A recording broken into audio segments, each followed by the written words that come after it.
উষা থমকে যায়। দম আটকে আসে বুকের মধ্যে। এক অদ্ভুত অচেনা কম্পন ছড়িয়ে পড়ে শরীর জুড়ে। শাড়ির ভাঁজে ওর কোমরের ঠিক নিচে ইন্তিশারের আঙ্গুলের চাপ পড়ে। আর সেই স্পর্শটা যেন সরাসরি গিয়ে পড়ে ওর নাভির উপরে।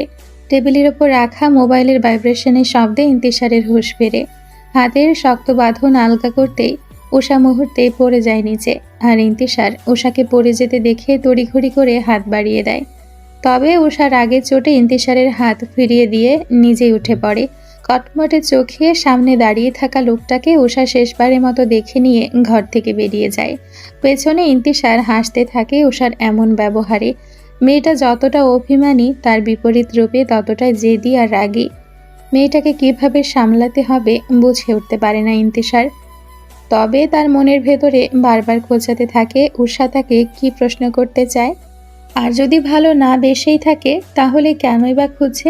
এই সময় ফোনটা আবারও বজ্রের শব্দে বেজে উঠলে ইন্তিশার ফোনটা হাতে তুলে নেয়। স্ক্রিনে ভেসে ওঠে রাফাত নামটা। প্রাণপ্রিয় বন্ধুর কল দ্বিধা না করে সাথে সাথে রিসিভ করে কানে তোলে। ইন্তিশার কিছু বলার আগে ওপাশ থেকে ভেসে আসে উচ্ছ্বাসিত কণ্ঠস্বর। মামা প্ল্যান তো কাজে দিয়েছে, কংগ্রেচুলেশন। ভনিতা না করে খুলে পড়ো রাফাত, কি হয়েছে? ইন্তিশারের জবাবে কিছুক্ষণ নীরবতা ভেসে আসে। তারপর এরা সুইসাইড অ্যাটেম্প্ট করেছে এনু, হাসপাতালে ভর্তি। রায়ান সাহেব তোকে পাগলের মতো খুঁজে চলেছে। আমার কাছে লোক পাঠিয়েছিল 2 বার, তবে মনে হয় না উনি আমাকে বিশ্বাস করেছেন। ভাবছি তোর কাছ থেকে ঘুরে আসি। স্বস্তির শ্বাস ফেলে ইন্তিশার। আবছা অন্ধকার ঘরের দেওয়ালের দিকে তাকিয়ে ঠোঁটের কোণে ফুটে ওঠে এক নির্মম ক্রূর হাসি। ইন্ডিয়া ছাড়ার আগে নিজের কাছে প্রতিজ্ঞা করেছিল রায়ান সাহেবকে ধ্বংস করবে। এটা তো সবে শুরু, এখনো অনেক কিছু বাকি। ইন্তিশার চুপ করে থাকে। আর রাফাত বুঝে উঠতে চায় ইন্তিশারের পরবর্তী চাল কি হবে। আমি টিকিট বুক করছি, তুই নেক্সট উইকে চলে আয়। ইন্তিশারের কথায় ফোনের ওপাশে থাকা রাফাতের চিন্তার মধ্যে ভাটা পড়ে। বাংলাদেশে আসার খুশিতে সে কিছুটা এক্সাইটেড হয়ে পড়ে। সবসময় ইন্তিশারকে বলতো দেশে ঘুরতে যাবে, তবে ইন্তিশার মুখের ওপর না বলতো সবসময়। তবে ভাগ্যের কি নির্মম পরিহাস, 10 বছরের মেয়ের প্রেমে পড়ে তার পেছনে পেছনে ঠিকই চলে গেল। রাফাতের মনে হাসি ও দুঃখ দুটোই একসাথে খেলে। কলকাতার আগে ইন্তিশারকে একটু জ্বালিয়ে বলে, একটা কথা বলি না, বল। মেয়েদের মতো ভনিতা ছাড়া। তোর রূপাঞ্জেল আছে না, ভেগে গেছে কোন ছেলের সাথে? ইন্তিশার যেন একদমই প্রস্তুত ছিল না এমন প্রশ্নের জন্য। ওই ভেগে গেলেও আমি ওকে নিজের করে রাখতাম, দরকার হলে খাঁচায় বন্দি করেও, তবু আমার করেই রাখতাম।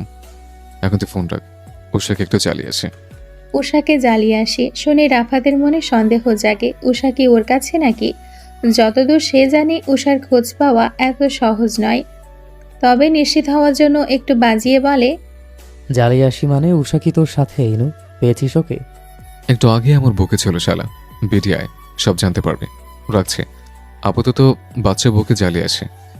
বলেই ফোন কেটে দেয় ইন্তিশার। আর ওপাশে রাফাত যেন হাঁপাতে শুরু করে দেয়, সবকিছু জানার জন্য পাগল প্রায়।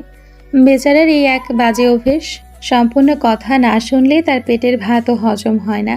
আর এদিকে ইন্তিশার উষার কথা ভাবতে ভাবতে ঘর থেকে বেরিয়ে যায়। মেয়েটাকে যতটা সহজে নিজের করে পেতে চাইছে ততটাই যেন উষা উল্টো তাকে নাজেহাল করে ছাড়ছে। ছোটবেলায় মেয়েটা ভালো ছিল, নিজে এসে জড়িয়ে ধরতো। আর এখন এখন সে জলজান্ত ইন্তিশারকে সামনে দেখেও ইগনোর করে। কত বড় সাহস!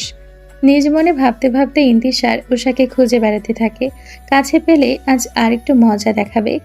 এদিকে রাগে গজগজ করতে করতে উষা আন্নিকে খুঁজতে থাকে, কিন্তু অচেনা এত বড় বাড়িতে তাদের না পেয়ে সোজা নিচে নেমে যায়।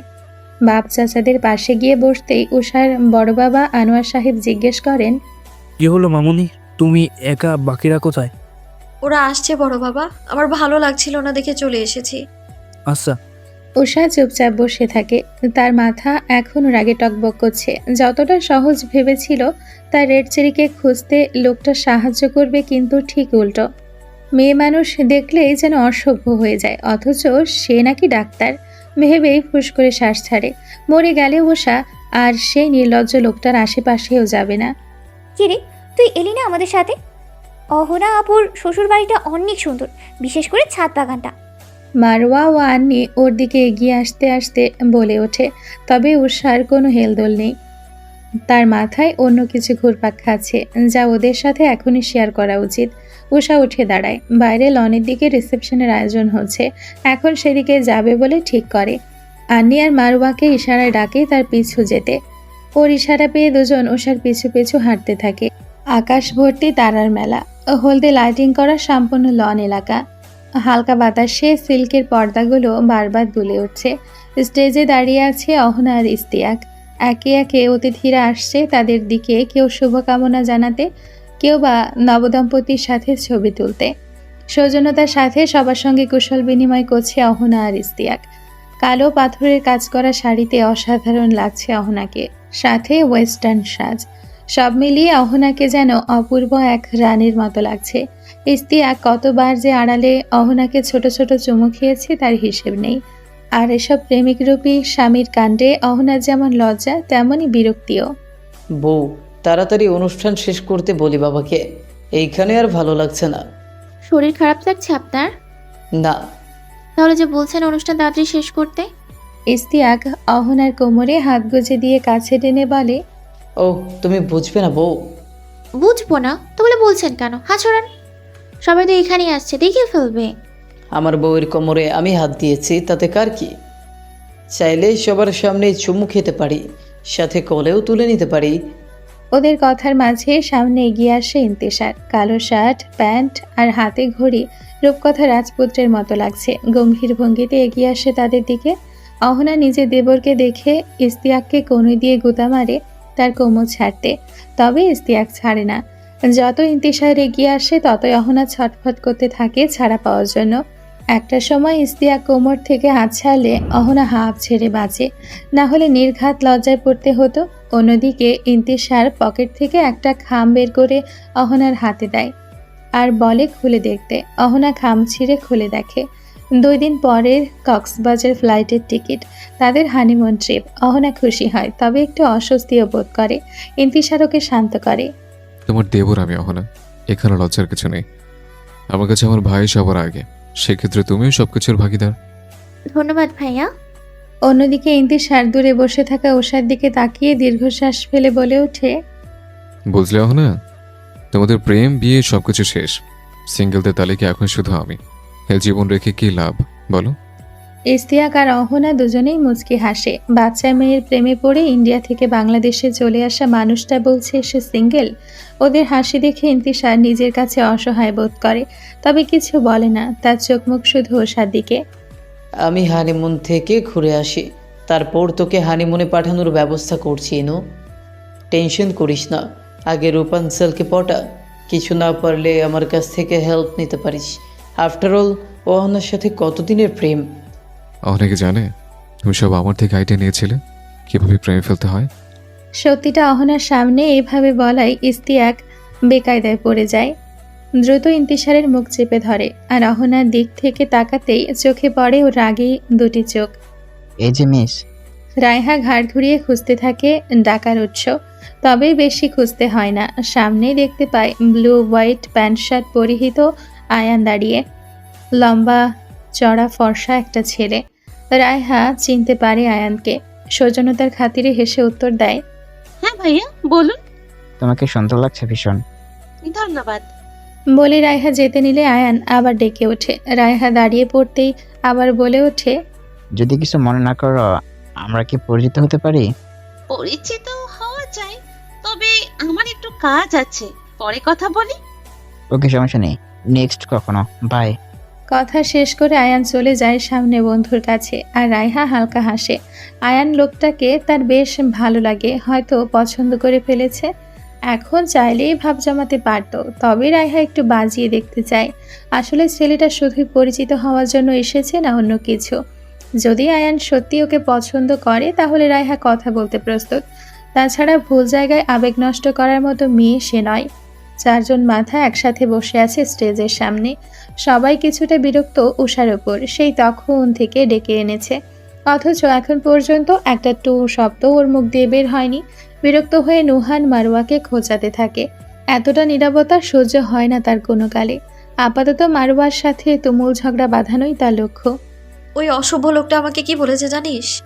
উষার কথায় 3 জন একসাথে জিজ্ঞেস করে, কি? আমি যদি ওনাকে রোজ একটা করে চুমু খাই তাহলে রেড চেরিকে খুঁজতে সাহায্য করবে। ভাবতে পারছিস কত বড় অসভ্য আর সাথে নির্লজ্জ? তুই কি বলেছিস?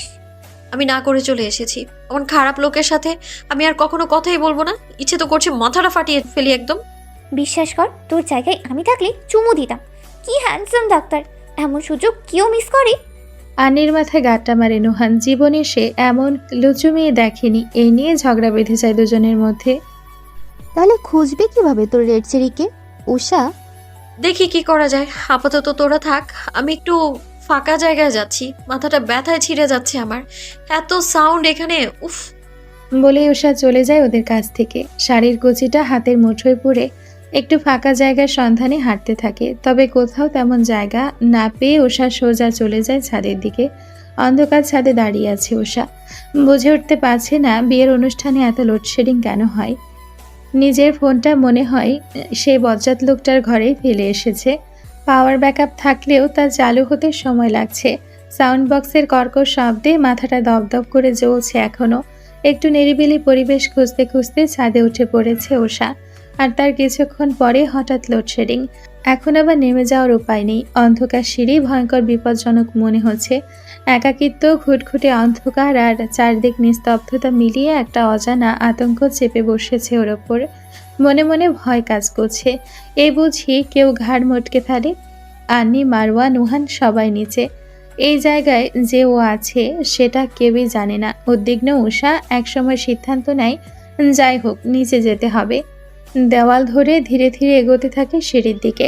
এক ধাপ করে নিচে নামছে। একেবারে চোখে দেখা যায় না এমন ঘন অন্ধকার। কোনো মতে দেওয়াল হাতড়ে করিডর পর্যন্ত আসতেই পা পিছলে যায় উষার। হঠাৎই শক্ত একটা বাহু কোমর চেপে ধরে ফেলে ওকে। ভয়ে উষা চোখ শক্ত করে বন্ধ করে ফেলে। ঠোঁট দুটো কেঁপে ওঠে আতঙ্কে। ঠিক তখনই তার নাকের সামনে এসে ছড়াতে থাকে পরিচিত বেলি ফুলের ঘন সুবাস, একদম সেই রাতের মতো। গন্ধের মাদকতা যেন উষার রক্তের শিরা বেয়ে ছড়িয়ে পড়ে পুরো শরীরে। উষার কোমরে শক্ত করে বাঁধা সেই বাহু এবার ওকে খানিকটা উপরে তুলে নেয়। একেবারে ওর কানের কাছে মুখ এনে কালো অবয়বটা ফিসফিস করে বলে ওঠে, যতবার তোমায় দেখি ততবার নিজেকে বেশ আমার লাগে রূপাঞ্চল। আলোতে তুমি ঠিক আগুন সুন্দরী, আর সে আগুনে পুড়ে ছাই হতে আমার একটু আপত্তি নেই। ছোট্ট শব্দ রূপাঞ্জেল। এ উষার দেহ কেঁপে ওঠে। Red cherry. ও বুঝে যায় তার রেড চেরি ওকে খুঁজে পেয়েছে। উষা মুহূর্তে শক্ত করে জড়িয়ে ধরে সেই মানব অবয়বকে। আর ইন্তিশার টের পায় উষা কাঁদছে। ওর বুকের কাপড় ভিজে যাচ্ছে চোখের পানিতে। নিজেকে অপরাধী মনে হতে থাকে ইন্তিশারের। এই অন্ধকার, এই মুহূর্ত, এই অসহায় কান্না, সবকিছু দায় যেন তারই। ইন্তিশার নরম কণ্ঠে বলে ওঠে, ডোন্ট ক্রাই বেবি গার্ল, আমি এখানেই আছি, ঠিক তোমার কাছে। আমি জানি আপনি আবার হারিয়ে যাবেন। আমি কতবার আপনাকে অনুভব করেছি, তবে আপনি আবার পালিয়ে গেছেন। প্লিজ রেড চেরি, এবার থাকুন please. Please stay with me. বলতে বলতে উষা আবারও কেঁদে ফেলে। ইন্তিশারের গলা শুকিয়ে আসে। এখনো সময় হয়নি নিজেকে প্রকাশ করার। যে কোনো মুহূর্তে কারেন্ট আসতে পারে। আর হাতে বেশি সময় নেই। তাই আর কিছু না বলে ইন্তিশার উষাকে টেনে নিয়ে নিজের বাহুতে শক্ত করে জড়িয়ে ধরে। ধীরে চুমু খায় উষার কানের লতিতে। তারপর এক ঝটকায় ছেড়ে দিয়ে অন্ধকারে মিলিয়ে যায়। উষা হঠাৎ চমকে ওঠে। চোখের সামনে খালি, চারিদিকে কাউকে দেখা যায় না। অন্ধকারে পাগলের মতো এদিক ওদিক হাতড়াতে থাকে। রেড চেরি, কোথায় আপনি? কেউ নেই, চারদিক নিস্তব্ধ। এমন সময় হঠাৎই কারেন্ট চলে আসে। লাইট জ্বলে ওঠে চারপাশে। উষা আবিষ্কার করে সে একা। নিজের কাজ ছুঁয়ে দেখে ভিজে আছে। চোখ দুটো ফুলে উঠেছে কান্নায়। সবকিছু ভ্রম ছিল, কল্পনা না সে বাস্তব। তার অনুভব, সেই চেনা ঘ্রাণ, সেই কণ্ঠ, সব বাস্তব ছিল। আর ইন্তিশার আড়ালে দাঁড়িয়ে চুপচাপ দেখছে ছোট্ট মেয়েটার ব্যাকুলতা। হালকা করে ঠোঁট বাঁকায়, চোখে ঝিকিয়ে ওঠে এক আগুন আলো। খুব শীঘ্রই তোমাকে আমার বউ বানিয়ে আনবো রূপাঞ্চল। তারপর হালি হালি বাচ্চাদের গোডাউন খুলবো, যেমনটা তুমি কল্পনা করো। তবে তোমার কল্পনার চাইতেও আমি বেশি পাগল, বেশি অন্ধকার। দেখতে দেখতে কেটে গেছে বেশ কয়েকদিন। আজকে উষার মেডিকেলে প্রথম দিন। এতদিনের প্রতীক্ষার পর কাঙ্ক্ষিত দিনটা অবশেষে এসে হাজির। ডাইনিং টেবিলে বসে উষা তাড়াহুড়ো করে ব্রেকফাস্ট করছে। এখনই না বের হলে অনেক দেরি হয়ে যাবে। পথে আবার মারওয়াকে নিতে হবে। দুজন একসাথে যাবে বলে ঠিক করেছে। এদিকে উষার বড় মা আর বাবা ইয়ানুর বারবার বলছেন আস্তে ধীরে খেয়ে রওনা দেওয়ার জন্য। তবে কে শুনে কার কথা? শেষবারের মতো খাবার মুখে পড়ে উষা উঠে দাঁড়ায়, পাশের টোট ব্যাগটা কাঁধে নিয়ে সবার কাছ থেকে বিদায় নিয়ে বেরিয়ে যায়। বাড়ির বাইরে এসে মারওয়াকে কল দেয়। 2 বার রিং হতেই ওপাশ থেকে কল রিসিভ হয়। রেডি হয়ে রাস্তায় দাঁড়া, আমি আসছি 5 মিনিটে। ঠিক আছে আয়, জিয়ান ভাইয়া আমাদের কলেজে নামিয়ে হাসপাতালে যাবে বলেছে। আচ্ছা যাচ্ছি। বলেই খট করে কলটা কেটে দেয় উষা। শাহ আলম নিবাস থেকে মারওয়াদের বাড়ি মাত্র 5 মিনিটের দূরত্বে। মারওয়ার মা উর্মি বেগম বিয়ের পর তিনি নিজের ছোট বোনকে ইয়ানুর সাহেবের সাথে বিয়ে দেন। ইয়ানুরকে বরাবরই পছন্দ করতেন ভালো ব্যবহারের জন্য, তাই হাতছাড়া না করে নিজের বোনের সাথে বিয়ে দিয়েছেন। এত বছর পরও বোনকে খুশিতে দেখে শান্তি পান উর্মি বেগম। এখন তার ইচ্ছা উষার সঙ্গে তার ছেলে জিয়ানের বিয়ে দেওয়া। যদিও ছেলে মেয়ের মতামতের বিষয়, তাই আপাতত চুপচাপ আছেন। তবু ভাতিজিকে নিজের ছেলের বউ হিসেবে দেখতে চান, এটাই তার মনের ইচ্ছা। ঠিক 5 মিনিটের মাথায় উষা এসে থামে মারওয়াদের বাড়ির সামনে। মির্জা ভিলার বাইরে আগে থেকে দাঁড়িয়ে থাকা মারওয়া উষাকে দেখে এগিয়ে আসে। উষাকে ভালো করে দেখে একটু মুচকি হাসে মারওয়া। শর্ট স্কার্ট, গলায় ঝোলানো ওড়না, ফর্সা হাতে ঘড়ি আর বড় চুলগুলো বেনি করে ছড়িয়ে রেখেছে পিঠে। মারওয়া নিজের ব্যাগ থেকে একটা আইলাইনার বের করে উষার কানে লতিতে ছুঁয়ে দেয়। হাসি হাসি মুখে বলে, তোকে আজকে অনেক সুন্দর লাগছে উষা, তাই তো বলি তোর রেড ছেড়ে কেন তোকে রূপাঞ্জল বলে ডাকতো। জনাবের পছন্দ আছে বলতেই হয়, সেজন্য একখানা সেলুট প্রাপ্য ওনার। উষা লজ্জা পায়। মনের মধ্যে কত শত স্বপ্ন বুনেছে ভালোবাসার মানুষটাকে নিয়ে। যদিও সে অনেক দূরে, তবে কল্পনায় তো বাধা নেই। কি রে, এত লজ্জা পাচ্ছিস কেন? মারুয়ার কথায় উষা নড়ে চড়ে ওঠে, আমতা আমতা করে বলে, কিছু না। জিয়ান ভাইয়ার কি হলো? উষার কথা শেষ হওয়ার আগে গাড়ির হর্ন বাজিয়ে জিয়ান মির্জা গাড়ি বের করে রাস্তায় এসে দাঁড়ায়। পরনে টাইট ফিটিং শার্টের স্লিভ গুটিয়ে স্টিয়ারিং শক্ত করে চেপে ধরে উষাদের দিকে তাকিয়ে আছে। পাশেই রাখা সাদা অ্যাপ্রন এবং প্রয়োজনীয় ব্যাগ। গাড়ির উইন্ডো গ্লাস নামিয়ে বলে, তাড়াতাড়ি উঠে আসো। ভাইয়ের ডাক কানে আসতেই দুজনে গাড়ির দিকে এগিয়ে যায়। উষার মারওয়া ব্যাকসিটের দরজা খুলতে জিয়ান ধমক দিয়ে ওঠে, এত পরিপাটি হয়ে বেরিয়েছিস হাসপাতালের জন্য, আর তোরা দুজন ব্যাক সিটে উঠে আমাকে ড্রাইভার প্রমাণ করতে চাস? তাড়াতাড়ি একজন সামনে আয়। এদিকে দুইজন একে অপরের দিকে চোরের মতো তাকায়। ভেবেছিল একসাথে বসে রাজ্যের গল্প করবে, তা আর হতে দিল না। মন খারাপ করে উষা মারওয়াকে বলে, তুই সামনে বস, আমি এখানেই বসছি। উষা দরজা খুলে বসতে যাবে, এমন সময় সামনে থেকে জিয়ান বলে ওঠে, উষা, তুই সামনে এসে বস, আমি এই বাচালের জন্য প্যাচাল শুনতে পারবো না। জিয়ানের কথায় উষা ফিক করে হেসে উঠলেও মারওয়া রেগে যায়। উষাকে ঠেলে সামনে পাঠিয়ে নিজে ব্যাক সিটে গিয়ে বসে। আর ভালো বাচ্চার মতো উষা গিয়ে ফ্রন্ট সিটে বসতেই জিয়ান গাড়ি স্টার্ট দেয়। সোজা গন্তব্য এখন মেডিকেল কলেজ হয়ে হাসপাতাল। পেছনে মারওয়া মুখ ভার করে জানালার বাইরে তাকিয়ে থাকে। আর উষা জিয়ানের পাশে বসে একটু অস্বস্তি বোধ করে, তবে নিজের অস্বাভাবিক আচরণ প্রকাশ হতে দেয় না। কলেজের প্রথম দিন হওয়ায় অনেকটা এক্সাইটেড, আবার কিছুটা নার্ভাসও। চোখের সামনে ভেসে আসে কিছু পুরনো স্মৃতি, যেখানে উষা সামনে খোলা বায়োকেমিস্ট্রি বই, পাতাগুলোতে জটিল ইংরেজির টার্ম আর সূত্র। উষা পিটপিট করে চোখ মেলে তাকিয়ে বোঝার চেষ্টা করে, কিন্তু পারে না। সবই যেন রহস্যময় অক্ষর। চেরি ভাইয়া, এটা কি বই? শিশুসুলভ সরল কণ্ঠে প্রশ্ন করে উষা, তার রেড চেরির দিকে তাকিয়ে। বায়োকেমিস্ট্রি এটা। আমি মেডিকেলের ছাত্র, ভবিষ্যতে একজন ডাক্তার হব। বুঝেছে রূপাঞ্জল, গম্ভীর ভঙ্গিতে বলে ইন্তিশার।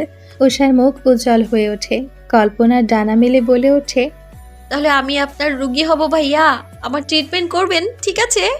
ইন্তিশার এবার মুখ টিপে হাসে। কে রে উষা? নাম, কখন থেকে ডাকছি, মাঝে মাঝে যে কোথায় হারিয়ে যাস বুঝি না বাবা। নাম, ভাইয়ার দেরি হয়ে যাচ্ছে। মারওয়া জোরালো কণ্ঠে ডাকে, আর তাতে উষা তৎক্ষণাৎ কল্পনার জগৎ থেকে বাস্তবে ফিরে আসে। নিজের এমন পাগলামোর জন্য মনে মনে নিজেকে শাসিয়ে গাড়ি থেকে নেমে পড়ে। দুজন আইডি কার্ড দেখিয়ে দারোয়ানের অনুমতিতে কলেজের ভেতর ঢুকে পড়লে জিয়ান উষার দিকে শেষবারের মতো তাকায়। তারপর গাড়ি ঘুরিয়ে চলে যায়।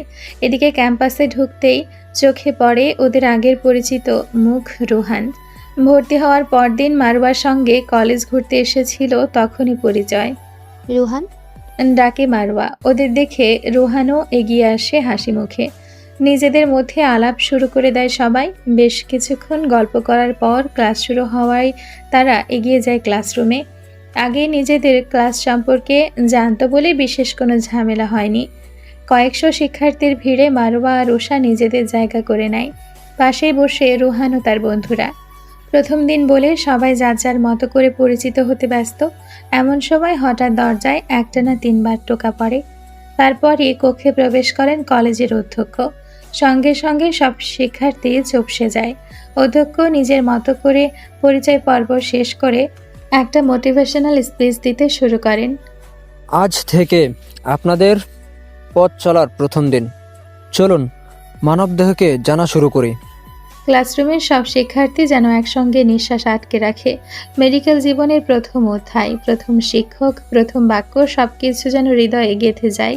পরিচয় শেষ করে অধ্যক্ষ ঘোষণা দেন, এখন আপনাদের কার্ডিওলজি বিভাগের প্রধান ডাক্তার ইয়াসির প্রথম ক্লাসটি নেবেন। তিনি একজন ভারতীয় চিকিৎসক, মেডিকেল বোর্ডে প্রথম স্থান অধিকারে আছেন। এটা আপনাদের জন্য অনেক বড় সম্মানের ব্যাপার। উষা মারওয়ার দিকে তাকিয়ে থাকে। লোকটা যেমন অসভ্য ঠিক তেমনই ট্যালেন্টেড। অন্যদিকে ক্লাসরুমে শুরু হয়ে যায় ফিসফাস। কে এই ডক্টর ইয়াসির, যিনি ভারত থেকে এসেছেন? মুহূর্তের মধ্যে ক্লাসরুমটা যেন বাজারে রূপ নেয়। তখনই কক্ষে প্রবেশ করেন ডক্টর ইয়াসির। সাদা ল্যাব কোটে দীর্ঘদেহী এক পুরুষ, চোখে ধীর অথচ গভীর দৃষ্টি, হাতে কিছু নোট আর একটি চক। পেছনে জানালা দিয়ে ঢোকা সূর্যের আলো তার ফিগার যেন ছায়া আকৃতিতে রূপ নেয়। পরনে সাদা শার্ট আর কালো প্যান্ট, এলোমেলো চুল কপালে ছড়িয়ে। ইন্তিশার কক্ষে ঢুকতে নিস্তব্ধতা নামে। এমনকি নিঃশ্বাসের শব্দ মনে হয় কেউ শুনতে পারছে। ইন্তিশার সামনে এসে দাঁড়ায়, গলার স্বর স্থির, মেপে দেওয়া, কিন্তু প্রতিটি শব্দ বুকের ভেতর গেঁথে যায়। Welcome to the beginning of a journey that will test your mind, your heart, and your hands. বোর্ডে নাম লিখে, doctor Yasir, head department of cardiology. Cardiology শুধু হৃদয়ের রোগ নিয়ে কাজ করে না, এটা মানুষের সবচেয়ে নিভৃত যন্ত্রণার সাথে লড়াই করে। আপনারা ডাক্তার হবেন একদিন, তবে হৃদয়ের ভাষা বুঝতে শিখতে হবে আগে। সবাই মুগ্ধ হয়ে তাকিয়ে থাকে মানুষটার দিকে। একজন ভারতীয় হয়েও এত নির্ভুলভাবে বাংলা বলছে, কিন্তু ইন্তিশারের চোখ থেমে থাকে কেবল একজনের দিকে, উষা। শুধু সেই জানে এত ব্যস্ততার মাঝেও এই ক্লাস নেওয়ার একমাত্র কারণ মেয়েটিকে দেখা। আর উষা বসে আছে নিঃশব্দে, বিরক্তিতে ভরা চোখে, যেন কোনোভাবেই সামনের লোকটাকে সহ্য করতে পারছে না কোনো মতে। আর ইন্তিশার কিছু বলে না, শুধু চোখ বলিয়ে নেয় উষার মুখের উপর দিয়ে। মনের গভীরে কিছু খুঁজে নিতে চাইছেন যেন। তারপর একটু থেমে বলে, আপনাদের অনেক দূর যেতে হবে। শুরুটা আজ থেকে। বিশেষ রাখবেন, কঠিন হবে কিন্তু worth it। তারপর হাতঘড়ির দিকে একবার তাকিয়ে বইয়ের পাতাগুলো গুছিয়ে নিয়ে হালকা হাসি দিয়ে বলে, আজ শুধু শুভেচ্ছা জানাতে এসেছিলাম। অ্যানাটমি আপনাদের সঙ্গে থাকবে আজ। আমি চলি। দরজা খুলে বেরিয়ে যায়। তার চলে যাওয়ার শব্দটুকু যেন শূন্যতাকে আরো ভারী করে তোলে। প্লিজ কেতো না, শান্ত হও উষা। আমি দেখছি, মেডিসিন দিলেই ঠিক হয়ে যাবে। খুব কষ্ট হচ্ছে ভাইয়া, তাড়াতাড়ি করুন। ইন্তিশার যত তাড়াতাড়ি ক্ষত মুছে তত দ্রুত রক্তপাত আবারও শুরু হচ্ছে। চিন্তিত ভঙ্গিতে সে উষার বাঁ হাতে তালুতে ফু দিচ্ছে, শান্ত থাকার চেষ্টা করতে বলছে। কিন্তু তালুর গভীরে যে ক্ষতটা হয়েছে সেটা কিভাবে হলো এখনও তার কোনো ধারণা নেই। রাস্তায় মারওয়া উষাকে বিধ্বস্ত অবস্থায় পেয়ে ইন্তিশার সোজা হাসপাতালে নিয়ে এসেছে। ব্যথায় ছটফট করতে করতে উষা কাঁদছে একটানা। ইন্তিশার এক হাতে অ্যান্টিসেপটিক ব্যবহার করে তুলা দিয়ে ক্ষতটা পরিষ্কার করছে, অন্যদিকে উষা চোখ মুখ কেঁদে লাল করে ফেলেছে। উষার এমন অবস্থায় ইন্তিশা যতটা না চিন্তিত তার থেকে বেশি নিজের ভেতর একটা অদ্ভুত দুর্বলতা অনুভব করছে। একসময় উষা রক্তের দিকে তাকিয়ে থাকতে থাকতে অজ্ঞান হয়ে সোজা ইন্তিশারের বুকে ঢলে পড়ে। ইন্তিশারের বুকটা ছ্যাদ করে ওঠে। উষা, আয়ুষা, চোখ খুলো প্লিজ। তোমার কিচ্ছু হবে না পাখি, আমি আছি, সব ঠিক হয়ে যাবে। উন্মাদের মতো উষার দেহ ঝাঁকাতে থাকে ইন্তিশার। যখন কোনো সাড়া মেলে না তখন উষাকে নিজের বুকের সঙ্গে জড়িয়ে ধরে পাগলের মতো ডাকতে থাকে। পাশে দাঁড়িয়ে থাকা মারুয়া হতবাক দৃষ্টিতে তাকিয়ে থাকে। একজন মানুষের এমন পাগলামো, তাও মাত্র দুদিনের পরিচয়ের এক মেয়ের জন্য কিছুতেই মেলে না হিসেব। মনে মনে ভাবে লোকটা কি উষাকে পছন্দ করে। তবে ভাবনা আপাতত সাইডে রেখে সে বলে, ভাইয়া, ওর ব্লাড ফোবিয়া আছে। আগে তো ছিল না। ফট করে উত্তর দেয় ইন্তিশার। এই কথাতেই মারুয়ার সন্দেহ নিশ্চিত হয়। সত্যিই তো, আগে উষার এমন কিছু ছিল না, তবে ইন্ডিয়া থেকে ফেরার আগে থেকেই এমন সমস্যা দেখা দেয়। তবু প্রশ্ন ছুড়ে দেয় মারুয়া যাচাই করার উদ্দেশ্যে। রেড চেরি হোস্টেলে শিফট হওয়ার দিন উষা ওনার পেছনে দৌড়েছিল আটকাতে, কিন্তু পথে অ্যাক্সিডেন্ট করে অনেক ব্যথা পেয়েছিল, সেখান থেকে এই ভয়। কিন্তু আপনি কিভাবে জানলেন আগে ওর ব্লাড ফোবিয়া ছিল না? নিজের ভুল বুঝতে পেরে ইন্তিশার অকপটে বলে, অহনা বলেছিল তোমাদের ফ্যামিলির সবচেয়ে হেলদি নাকি উষা। ও, নির্জীব অবস্থায় উষা ঘুমিয়ে আছে। বাঁ হাতে ব্যান্ডেজ, ডান হাতে স্যালাইন চলছে। শরীর দুর্বল, ভয় ও ব্যথার চোটে অনেকক্ষণ ধরেই অচেতন। বাড়িতে এখনো কিছু জানানো হয়নি। মারোয়া ভেবেছে উষা একটু সুস্থ হলেই ওকে নিয়ে সোজা বাড়ি যাবে। এই সময় কয়েকবার কল এসেছে বাড়ি থেকে, তবে মারোয়া কাটিয়ে দিয়েছে বলে প্রথম দিন তো একটু দেরি হচ্ছে। উষার মাথার পাশে বসে আছে ইন্তিশার। আজ ডিউটি ছিল, কিন্তু সব এমার্জেন্সি ফেলে সেখানে বসে আছে, এক পাও নড়েনি। চিন্তিত মুখে মাথা ঘুরিয়ে বলে, মারুয়া উষার এমন ইনসিডেন্ট হলো কিভাবে? কিছু কি লুকাচ্ছ আমার থেকে? মারওয়ার কলেজ শেষে ঘটে যাওয়া ঘটনা মনে পড়ে। মনটা খারাপ হয়ে যায়, কিন্তু জানানো জরুরি। ক্লাস শেষে ফুটপাত ধরে হাঁটার সময় দুইটা ছেলে ছিনতাই করতে এসেছিল। আমার চিৎকারে পালিয়ে যায় ঠিকই, কিন্তু যাওয়ার আগে উষার গলায় থাকা স্বর্ণের চেইনটা জোর করে টানতে গেলে উষা বাধা দেয়।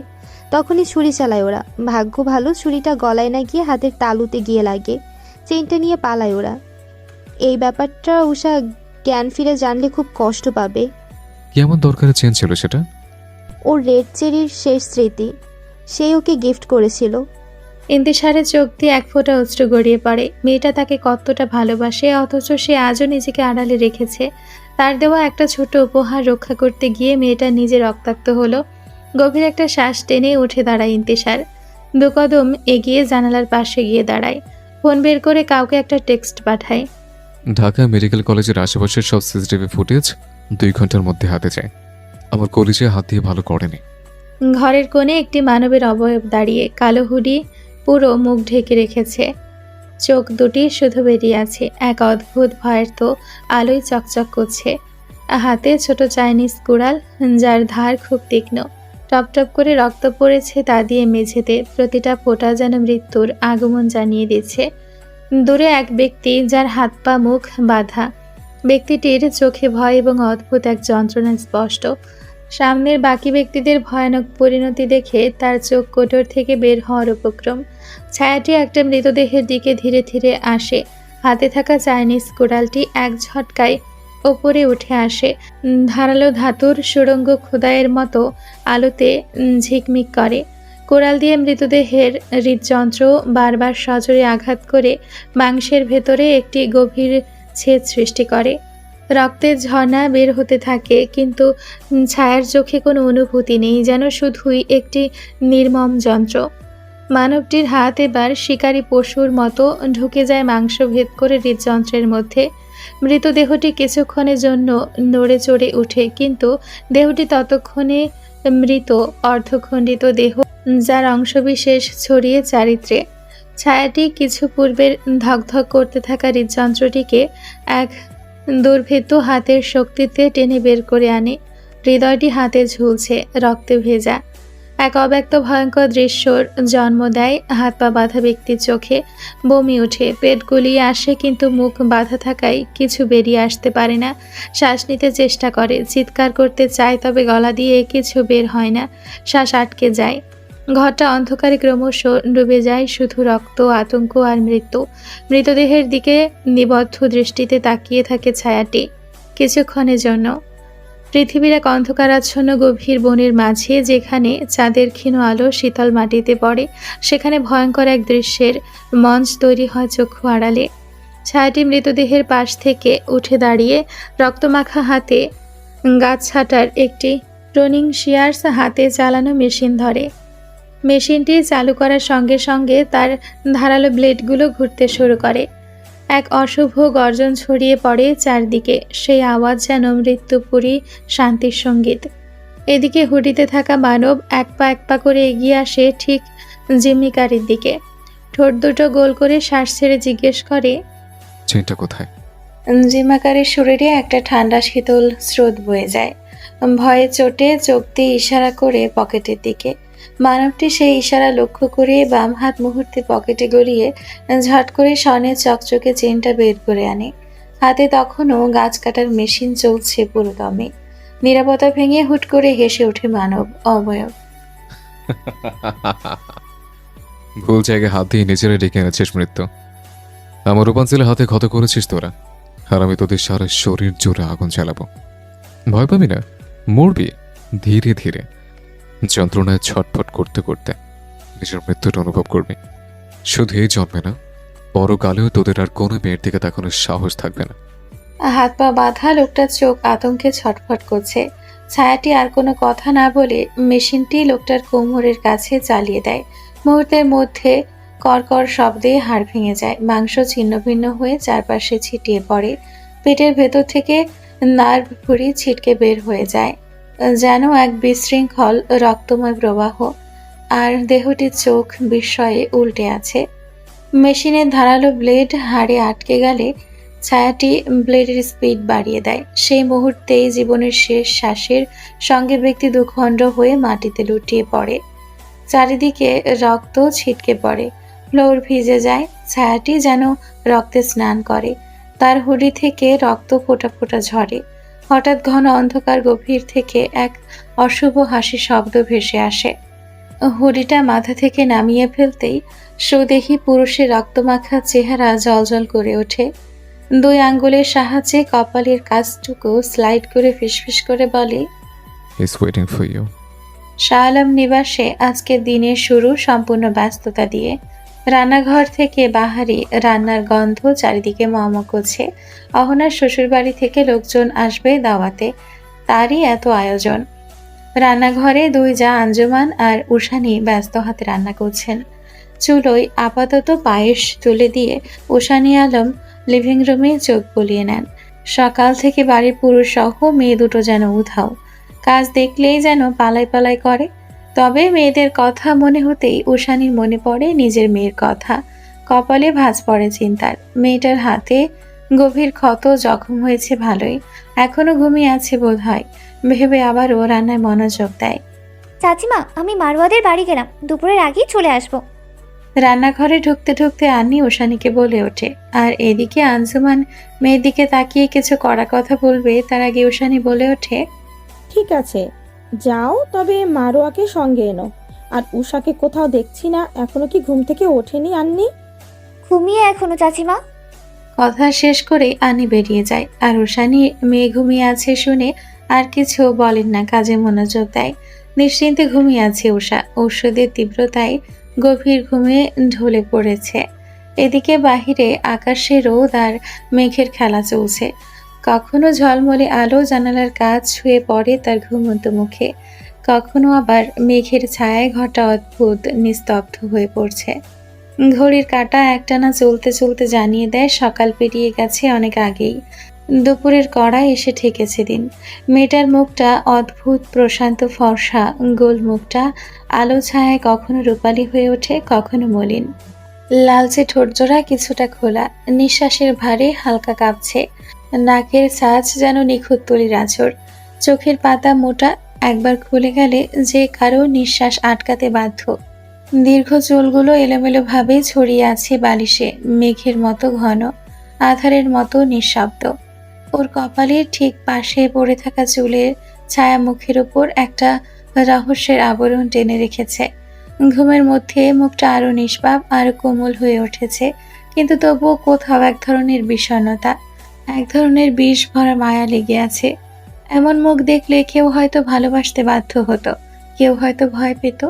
কারণ এই সৌন্দর্য শুধু চোখে দেখার নয়, এই সৌন্দর্যে বিষ আছে, যন্ত্রণা আছে, এক ধরনের চিরন্তন আকর্ষণ যা মানুষকে ধ্বংস করেও মুগ্ধ করে রাখতে পারে। নিশ্চিদ্র নীরবতা ভেঙে শাহ আলম নিবাসের সামনে একে একে এসে থামে পরপর দুটি গাড়ি। প্রথম গাড়ির হর্নে নিবাস থেকে বেরিয়ে আসে আনোয়ার হোসেন। চোখে মুখে স্পষ্ট উত্তেজনা আর অপেক্ষার ছাপ। এদিকে গাড়ি থামার সাথে সাথে গাড়ির দরজা খুলে অহনা আর ইস্তিয়াক নেমে পড়ে। পরের গাড়ি থেকে নেমে আসে ইমন সাহেব এবং সানা বেগম। অহনার নিজের বাবাকে চোখে পড়তেই কোনো কিছু না ভেবে ছুটে গিয়ে বাবার বুকে মুখ গুজে দেয়, যেন দীর্ঘদিনের সব দুশ্চিন্তা, দূরত্ব আর অপেক্ষা এক মুহূর্তে মিলিয়ে যায়। আনোয়ার সাহেবেরও মুখে শান্ত এক হাসি, যেন হারানো কিছু ফিরে পেয়েছেন তিনি। আর এই আবেগঘন মুহূর্তের মাঝে বাকিরা ধীরে ধীরে আলম নিবাসের দিকে এগিয়ে যায়। লন এরিয়া পার হয়ে অন্দরমহলে প্রবেশ করে সবাই। এদিকে ততক্ষণে আঞ্জুমান মেয়েকে দেখে কেঁদে কেটে অস্থির। মেয়েসহ নতুন জামাইকে একটা জায়গায় তিনি বসিয়ে রান্নাঘরে ছুটে যান। আর লিভিং রুমে সকলকে বসতে বলে ব্যস্ত হাতে নাস্তা আনতে যান উশানী আলম। তার সাথে এক হাতে এত কাজ করতে সময় লাগবে দেখে সঙ্গে সঙ্গে তিনি ডেকে ওঠে মারওয়া আর আন্নিকে। চাচিমা, কিছু লাগবে? নাস্তাগুলো একটু নিয়ে যাও তো মারোয়ার সাথে, বাহিরে আমি এখানে একটু ব্যস্ত। মাথা নাড়িয়ে মারওয়া আর আন্নি নাস্তাগুলো একে একে লিভিং রুমে নিয়ে হাজির হয়। সুন্দরভাবে সবকিছু গুছিয়ে টেবিলে রেখে আন্নি আর মারওয়া অহনার পাশে বসে পড়ে গল্প করতে। তাদের কাজিনদের মধ্যে অহনা বোনদের মধ্যে সবার বড় হওয়ায় এদের কাছে অনেক প্রিয়। নতুন দুলা ভাইয়ের সাথেও তাদের বেশ ভাব জমেছে। এরই মধ্যে জেন্স সাথে টপ পরিহিত দুজনকে অপূর্ব লাগছে। এমন সময় ইমন সাহেব ওদের দুজনের দিকে তাকিয়ে বলে ওঠে, কেমন আছো তোমরা দুজন মা? সৌজন্যতার সাথে আনি বলে ওঠে, আলহামদুলিল্লাহ আঙ্কেল, ভালো আছি। আপনি কেমন আছেন? ভালো আছি আমি। তবে উষাকে দেখছি না যে, ওর শরীর কেমন এখন? ও ঠিক আছে আঙ্কেল, তবে ওষুধের ডোজে ঘুম আছে। কাঙ্ক্ষিত প্রশ্নের জবাব পেয়ে ইমন সাহেব আবার গম্ভীর হয়ে যান। তিনি বেশ চিন্তিত উষাকে নিয়ে। তার মধ্যে আবার ইন্তিশার আরেক ঝামেলার মধ্যে তাকে ফাঁসিয়ে দিয়েছে। চোখে চশমাটা ঠিক করে ইমন সাহেব আনোয়ার সাহেবের সাথে আলাপ আলোচনা শুরু করেন আবারও। তবে তার আগে ছোট ছেলেকে কয়েকবার কল দিয়েছে। তবে আসবে কিনা তার সন্দেহ, যদিও উষাকে দেখার লোভে আসার কথা। অহনা, একটু উপরে চলো তো, দরকার আছে, ইটস এমার্জেন্সি। ইস্তিয়াকের ধীরে বলা কথা কানে আসতেই অহনা বিরক্ত হয়। পরিবারের সব বড়দের মধ্যে উপরে কিভাবে যাবে ভাবতে থাকে। এর মধ্যে ইস্তিয়াক আবারও ইশারা করে যাওয়ার জন্য। তবে অহনা পড়েছে বিপাকে। এখান থেকে উঠে যাওয়া যে দৃষ্টিকটু দেখায়, কে বোঝাবে এই অসভ্য লোকটাকে, ভেবে দম ছাড়ে জোরে। পাশে বসা আন্নি মারোয়ার দিকে নজর যেতেই অহনা একটা চালাকি করে বসে। মারোয়া, আন্নি, তোরা তোদের দুলাভাইকে বাড়ি ঘুরিয়ে দেখাতো। এখানে বসে থাকতে উনি বোর হচ্ছেন নাকি? অহনার কথা কানে যেতে ইস্তিয়াক ভ্রুযুগল কুঁচকে ফেলে। সে কখন চেয়েছে বাড়ি দেখতে, সে তো উপরে যেতে চেয়েছে, তাও নিজের বউয়ের সাথে। অহনাকে কিছু বলবে তার আগে অহনা ওকে চুপ করিয়ে দেয়, ইশারায় যেতে বলে। ততক্ষণে মারওয়া আর আন্নি উপরে উঠে গেছে। পেছন পেছন ইস্তিয়াক ওদের ফলো করছে। আর মরিয়ে উষা ঘুম থেকে উঠে বসে। পরনের ওভারসাইজ জামাটা টেনে টুনে বেড থেকে নেমে পা দুটো মেঝেতে রাখে। হাতড়িয়ে ফোনটাতে সময় দেখে নিয়ে নরম মখমলের কাটনের লেপে স্লিপারে পা গুলিয়ে সোজা বারান্দায় দাঁড়ায়। ব্যস্ত শহরে চোখ বুলিয়ে হাতের ব্যান্ডেজটার দিকে তাকায়। ক্ষত অনেকটা শুকিয়ে গিয়েছে, তবে এখনো খোলা নিষেধ করেছে অসভ্য ইতর গ্রহের লোকটা। মনে মনে কয়েকশো গালি দিয়ে কাবার থেকে ভালো একটা জামা নিয়ে ওয়াশরুমে ঢুকে পড়ে। অহনাদের আসার কথা, একটু পরিপাটি না হলে চলে। অন্যদিকে দেওয়ালের সাথে লাগোয়া ঘড়ি টিকটিক করে জানান দিতে থাকে 4:35। অথচ অপরদিকে গম্ভীর স্বল্পভাষী পুরুষটা বাইক ছুটিয়ে আসছে নিজের প্রেয়সীকে এক নজর দেখতে। নিনজা AS2 মডেলের বাইকটা স্পিড আরও কিছুটা বাড়িয়ে দিয়ে ইন্তিশার এক মনে এগিয়ে চলছে। টানা 12 ঘন্টা ডিউটি শেষে সোজা শাহ আলম নিবাসে। অ্যানাকন্ডার মতো একে বেঁকে শহরের বুক চিরে ঘট করে ওয়াশরুমের দরজা খুলে বেরিয়ে আসে উষা। পরনে সাদা পাথর খচিত কারুকার্য করা গাউন। গাউনের দুই ধার উঁচু করে পা টিপে টিপে সোজা গিয়ে বসে পড়ে আয়নার সামনে। চুলগুলো হেয়ার ড্রায়ার দিয়ে শুকিয়ে নিয়ে ছেড়ে দেয় পিঠে। মুখে প্রসাধনী বলতে শুধু ঠোঁটে লিপ বাম দিয়ে উঠে পড়ে। বেড থেকে ফোনটা হাতে নিয়ে এয়ারপড কানে গুজে সোজা ছাদের দিকে হেঁটে চলে। বাহিরে তখন আকাশ কমলা আভায় ছেয়ে গেছে। তুমাস্তানি গানটা লাগিয়ে উষা আপন মনে ছাদে ঘুরঘুর করতে থাকার এক পর্যায়ে স্বভাবগত কারণে গানের তালে তাল মিলিয়ে নাচ শুরু করে। সাদা গাউনটার দুধার ধরে আপন শান্তিতে ছাদে ঘুরতে থাকে। লম্বা কেশরাশি নাচের সাথে সাথে দুলতে দুলতে কখনো শূন্যে কখনো কোমরের সাথে মিশে যায়। আর উষা চোখ বন্ধ করে ফেলে, গানের সাথে মিলিয়ে নাচতে থাকে। বারবার মেয়েটার ভালো নাচের জন্য সবাই প্রশংসা করলেও দেখার সৌভাগ্য শুধু হাতে গোনা দুজনের। আর আজকে আর একজন যুক্ত হলো। বেবি গার্ল পড়ে যাবে, ধীরে।